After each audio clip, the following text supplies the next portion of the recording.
UP की कमान संभालते ही CM योगी ने बीजेपी के घोषणा पत्र में किए वादों पर अमल करना शुरू कर दिया है। योगी सरकार ने अपने वादे के मुताबिक लखनऊ समेत 11 जिलों में एंटी रोमियो स्क्वाड बना दी है। पुलिस की विशेष टीम लड़कियों से राह चलते छेड़खानी करने वाले मंचलों पर नजर रखेगी। इस टीम की अगुवाई इंस्पेक्टर रैंक का पुलिसकर्मी करेगा। लखनऊ पुलिस ने उन अपराधियों पर भी शिकंजा कसना शुरू कर दिया है जो फरार हैं या फिर पेरोल से भागे हैं। इन सभी को 1 महीने के अंदर जेल भेजने का लक्ष्य रखा गया है। वहीं मंचलों पर सख्ती करते हुए गोरखपुर में पुलिस ने कई लड़कों को हिरासत में लिया है। आरोप है कि ये लोग स्कूल और कोचिंग सेंटर के पास लड़कियों पर फब्तियां कसते थे। गोरखपुर में एंटी रोमियो स्क्वाड की कमान संभाल रही सीओ चारू निगम ने सभी लड़कों के परिजनों को बुलाया और ये हिदायत देकर उन्हें छोड़ा कि भविष्य में उनके बच्चे ऐसी हरकतें ना करें। मेरठ में भी पुलिस की एंटी रोमियो स्क्वाड पहले ही दिन हरकत में आ गई। एसपी सिटी ने महिला पुलिस के साथ मिलकर लड़कियों के कॉलेज के बाहर खड़े शरारती लड़कों पर कार्रवाई की। एंटी रोमियो अभियान के तहत जिन लड़कों को हिरासत में लिया गया, पुलिस ने उनके परिवार वालों को बुलाकर उनकी हरकतों के बारे में आगाह किया। पुलिस के इस एंटी रोमियो अभियान से स्कूल कॉलेजों के बाहर भगदड़ मच गई। पुलिस की इस कार्रवाई को लड़कियां खूब सराह रही हैं। वहीं पुलिस अधिकारियों ने बताया कि उच्च अधिकारियों के आदेश के बाद एंटी रोमियो अभियान चलाया है, जो लड़कों से पूछताछ कर रही है। साथ ही उनके परिजनों को बुलाकर सत्यापन भी किया जा रहा है। निर्दोष लोगों पर कार्रवाई नहीं की जाएगी।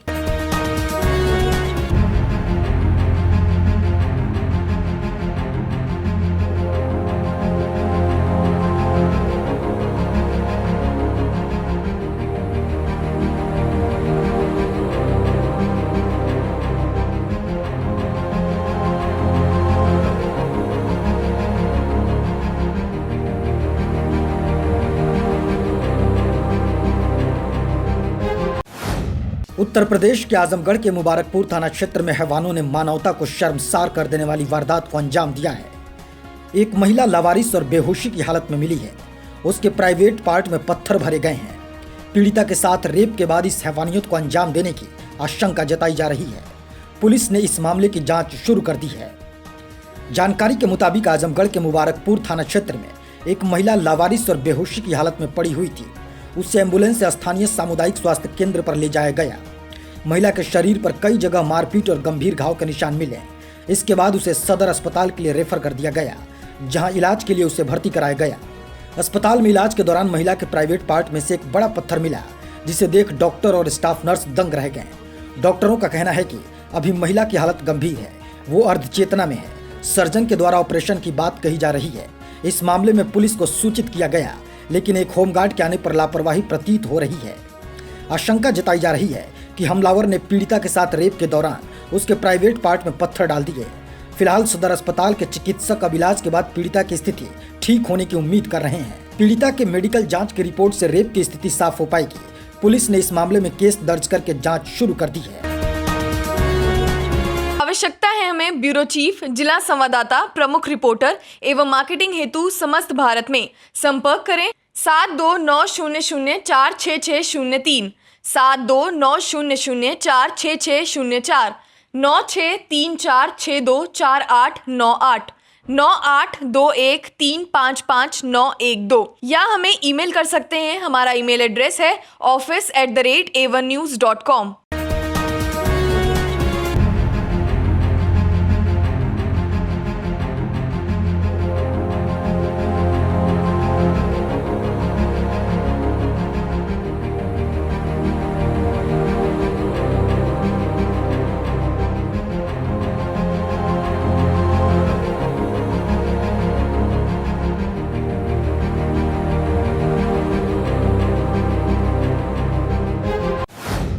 सीबीएसई ने आगामी सत्र से साल 2009 में शुरू की सीसीई पैटर्न को औपचारिक तौर पर खत्म कर दिया है। नई प्रणाली को 2017 से 18 से शुरू किया जाएगा। नए सिस्टम में बोर्ड के सभी स्कूलों में एक समान परीक्षा और रिपोर्ट कार्ड का सिस्टम होगा, जिसकी जानकारी बोर्ड के पास जाएगी। सीबीएसई के नए चेयरमैन आर.के. चतुर्वेदी ने बताया कि नई प्रणाली में रिपोर्ट कार्ड पर बोर्ड का लोगो भी होगा। इसके साथ ही उन्होंने बताया कि साल 2018 से 10वीं बोर्ड को फिर से शुरू करने के तहत ही नई प्रणाली भी लाई जा रही है। नई प्रणाली को बेहतर शिक्षा और अध्यापन के मानकीकरण को ध्यान में रखते हुए लाई जा रहा है। कहा कि मानकीकरण सिस्टम के चलते बच्चों को स्कूल बदलने में काफी कठिनाइयों का सामना करना पड़ रहा था। साथ ही नई रिपोर्ट कार्ड में कक्षा 6ठी से लेकर 8वीं तक का पैटर्न एक जैसा ही होगा। रिपोर्ट कार्ड में सत्र में हुए टर्म, अर्धवार्षिक और वार्षिक परीक्षाओं के नंबर शामिल होंगे। इसका फायदा ये होगा कि इस माध्यम से बच्चों को 3 पॉइंट स्कूल पर परखा जाएगा, लेकिन 9वीं कक्षा में फॉर्मेट बदल जाएगा, जिसमें पूरे साल का एक टर्म होगा और पीरियोडिक टेस्ट, नोटबुक और वार्षिक परीक्षा आदि की जानकारी होगी। इसमें बच्चों को 5 पॉइंट के ग्रेड स्केल पर परखा जाएगा।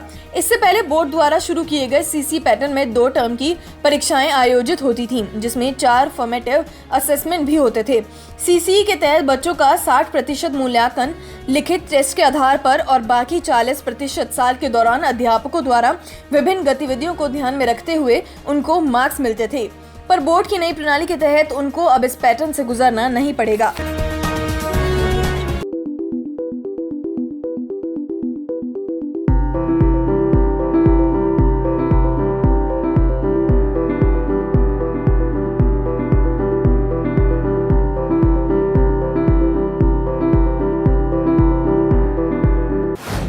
अमेरिका के बाद अब ब्रिटेन ने भी कड़ा रुख अपनाते हुए 6 मुस्लिम देशों पर उड़ान के समय पैसेंजर्स पर लैपटॉप और अन्य इलेक्ट्रॉनिक वस्तुओं को अपने साथ लेकर यात्रा करने पर रोक लगा दी है। ब्रिटेन सरकार ने हवाई यात्रा की सुरक्षा को देखते हुए इस कदम को उठाया है। सरकार के इस फैसले से 6 ब्रिटिश और 8 विदेशी एयरलाइंस पर सीधा असर पड़ेगा। हालांकि अभी साफ तौर पर नहीं कहा गया है कि यह बैन स्थायी रूप से है या अस्थायी रूप से। सरकार का यह बैन तुर्की, लेबनान, जॉर्डन, मिस्र, ट्यूनेशिया और सऊदी अरब की उड़ानों पर लागू होगा। सरकार के फैसले के तहत विमानों में लैपटॉप, टैबलेट, डीवीडी प्लेयर और मोबाइल फोन ले जाने पर प्रतिबंध रहेगा। इससे पहले भी अमेरिका ने भी ऐसे निर्देश दिए थे। ट्रम्प सरकार ने 8 मुस्लिम बहुल देशों से आ रहे विमानों में यात्रियों के ऊपर ट्रेवल संबंधी नई पाबंदियां लगाई हैं, जिनमें मिस्र, जॉर्डन, कुवैत, कतर, सऊदी अरब, तुर्की और संयुक्त अरब अमीरात से आ रहे विमानों में यात्री लैपटॉप, आईपैड, कैमरा और कई अन्य इलेक्ट्रॉनिक सामान नहीं ला सकेंगे। आवश्यकता है हमें ब्यूरो चीफ, जिला संवाददाता, प्रमुख रिपोर्टर एवं मार्केटिंग हेतु समस्त भारत में संपर्क करें 7290046603, 7290046604, 9634624898, 9821355912 या हमें ईमेल कर सकते हैं। हमारा ईमेल एड्रेस है office@a1news.com।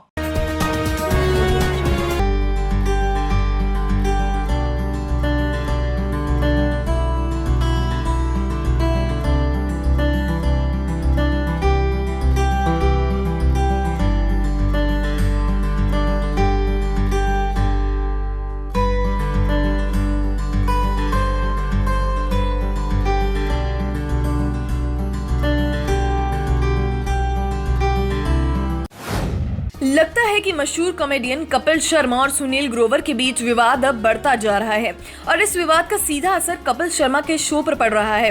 पहले कपिल ने सुनील ग्रोवर के साथ बदतमीजी करते हुए उन्हें शो से निकालने की बात कही थी।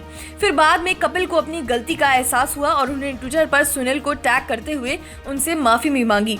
हालांकि इसका असर नहीं हुआ और सुनील ने उन्हें लोगों का सम्मान करने की सलाह दी। पर अब खबरें आ रही हैं कि सुनील ग्रोवर के शो को अलविदा कहने के बाद अब चंदन प्रभाकर और अली असगर ने भी शो से बॉयकॉट कर दिया है। मीडिया रिपोर्ट्स के अनुसार कपिल को पिछले दिनों अपने शो की शूटिंग चंदन, सुनील और अली के बिना करनी पड़ी। गौरतलब है कि चंदन शो में चंदू चायवाला की भूमिका निभाते हैं, वही अली नानी के किरदार में दर्शकों का मनोरंजन करते हैं।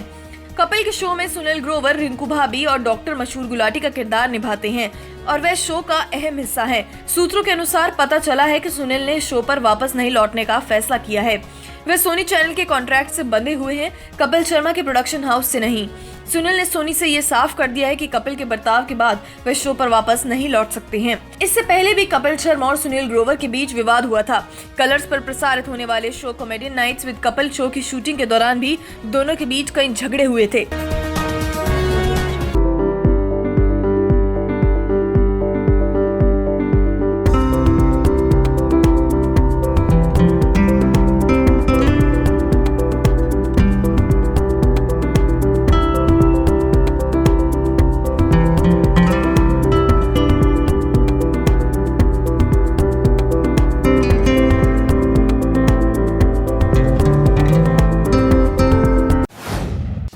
भारत और ऑस्ट्रेलिया के बीच जब से टेस्ट सीरीज शुरू हुई हैं, तब से दोनों के बीच विवाद थमने का नाम नहीं ले रहा है।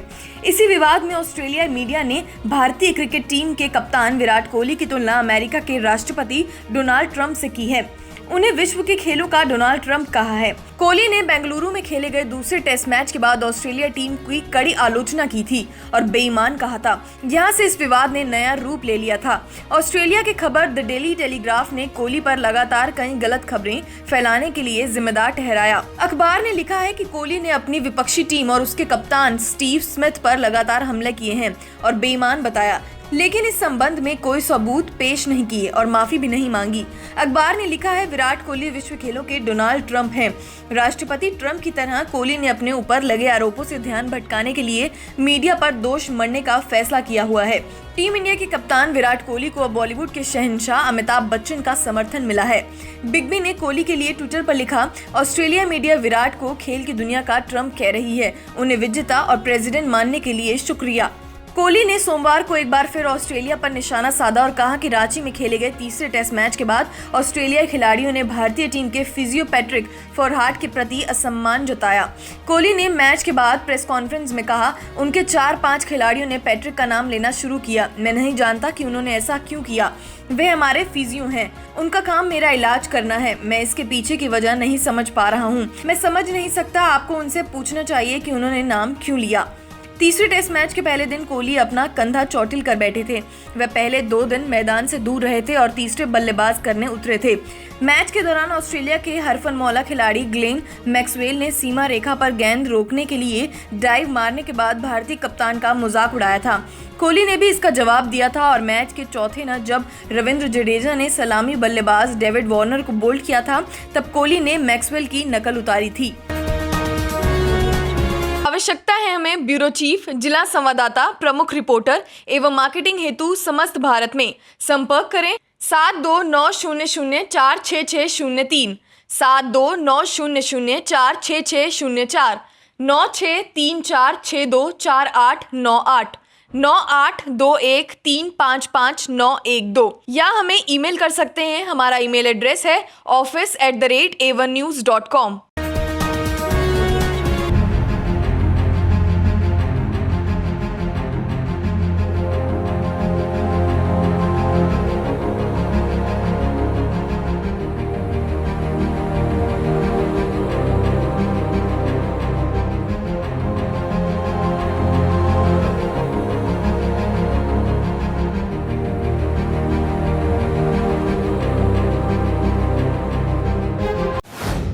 जल ही जीवन है, अमृत है। इसकी शुद्धता में वो मिठास है जो प्यास को बुझाने वाली अमृतधारा जैसी है। वो किसी और में नहीं, आज विश्व जल दिवस है।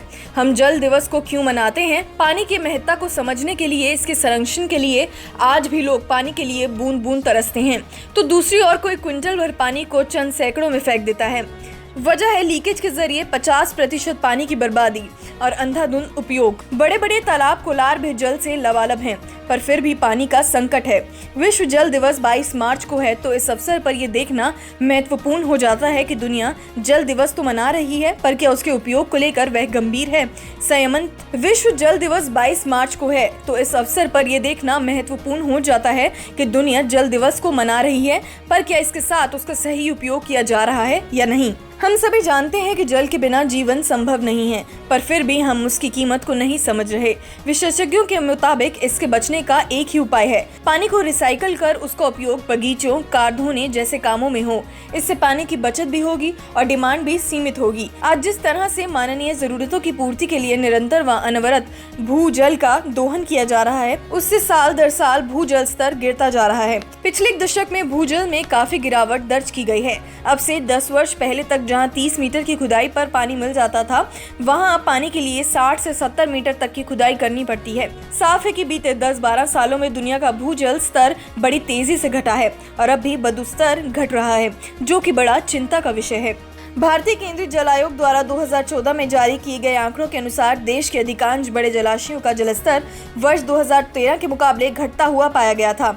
आयोग ने अपनी रिपोर्ट में कहा कि देश के 12 राज्यों जैसे हिमाचल प्रदेश, उत्तर प्रदेश, मध्य प्रदेश, पश्चिम बंगाल, झारखंड, त्रिपुरा, गुजरात, महाराष्ट्र, उत्तराखंड, कर्नाटक, केरल और तमिलनाडु के जलाशयों के स्तर में काफी गिरावट पाई गई थी, लेकिन 2014 में वह गिरकर तब से भी कम हो गया।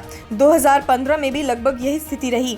गौरतलब है कि केंद्रीय जल आयोग देश के 85 प्रमुख जलाशयों की देखरेख व भंडारण क्षमता की निगरानी करता है। यदि भारत में ऐसी ही स्थिति बनी रहती है तो संभवतः भारत 2015 तक जल संकट वाला देश बन सकता है।